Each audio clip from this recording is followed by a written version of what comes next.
আমাদের সরকারের সঠিক তথ্যটা জানতে পারে। সেজন্য আমার সোশ্যাল মিডিয়া প্রত্যেকটাই আমি অ্যাক্টিভ রেখেছি। আইসিটি প্রতিমন্ত্রী পলক সবাইকে মানা করছে যেন ভিপিএন দিয়ে ফেসবুক ব্যবহার না করে, কিন্তু নিজেই ফেসবুক সহ অন্যান্য সকল সোশ্যাল মিডিয়াতে অ্যাক্টিভ রয়েছে। এই সম্পর্কে এক সাংবাদিক জানতে চাইলে এর ব্যাখ্যা দেন প্রতিমন্ত্রী পলক।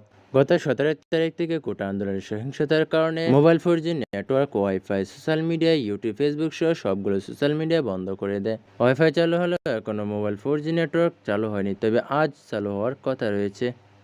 তবে ইউটিউব ব্যবহার করতে পারলেও ফেসবুক কোনোভাবেই ব্যবহার করা যাচ্ছে না, ফেসবুক, টিকটক সহ। তবে ভিপিএন ব্যবহার করলে ফেসবুক, ইউটিউব সহ সব কিছুই ব্যবহার করা যাচ্ছে একদম ইজিলি। এদিকে পলক সবাইকে মানা করলে নিজেই ব্যবহার করছে ফেসবুক। এ সম্পর্কে তার কাছে জানতে চাইলে তিনি বলেন, আমি সবগুলো সোশ্যাল মিডিয়া অ্যাক্টিভ রেখেছি, যাতে কেউ গুজবে কান না দিতে পারে। দেশে বিদেশে যারা আছে আমার সোশ্যাল মিডিয়াগুলো ফলো করলে অবশ্যই তারা সঠিক তথ্য পেতে পারবে।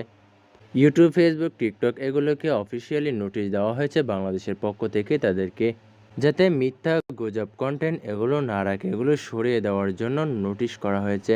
যদি তারা এগুলোকে রেসপন্স না করে তাহলে ইউটিউব, ফেসবুক, টিকটক সহ সব কিছু কিন্তু বন্ধ থাকবে, এমনটাই জানিয়েছেন প্রতিমন্ত্রী পলক।